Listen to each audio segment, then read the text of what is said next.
আমরা সবাই জানি যে গত 15ই আগস্ট আমাদের দেশের ৮০তম স্বাধীনতা দিবস ছিল।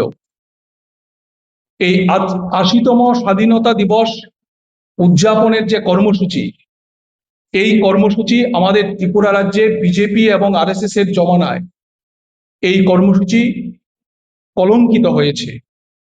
রাজ্যের বেশ কয়েকটা জায়গায় স্বাধীনতা দিবসের দিন পতাকা উত্তোলন করতে গিয়ে, রক্তদান শিবির করতে গিয়ে বাধাপ্রাপ্ত হয়েছে, মারধরের ঘটনা সংঘটিত হয়েছে এবং স্বাধীনতা দিবসের অনুষ্ঠান করতে বাধা তৈরি করা হয়েছে। আমরা একটা একটা করে যদি বলি, ডুকলি এলাকায় সেখানকার স্থানীয় যুবকরা ডিওয়াইএফআই এর রাজ্য সম্পাদক নবারুণ দেবের বাড়িকে কেন্দ্র করে পতাকা উত্তোলন এবং স্বাধীনতা সংগ্রামের বীর সেনানীদের শ্রদ্ধা জ্ঞাপনের জন্য একটি রক্তদান শিবিরের আয়োজন করেছিল।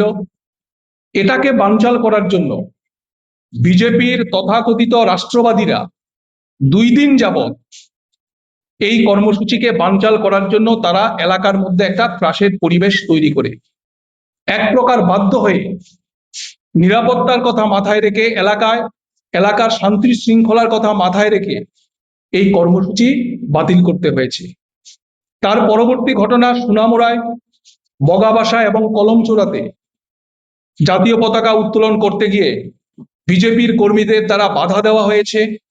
খোয়াইয়ের চেবড়িতে জাতীয় পতাকা উত্তোলনের কর্মসূচিতে বাধা দেওয়া হয়েছে এবং স্বাধীনতা দিবসের দিন আমরা দেখলাম সোশ্যাল মিডিয়াতে একজন টিএসআর জওয়ান জিবি বাজারে লাঞ্ছিত হয়েছেন তথাকথিত রাষ্ট্রবাদীদের হাতে।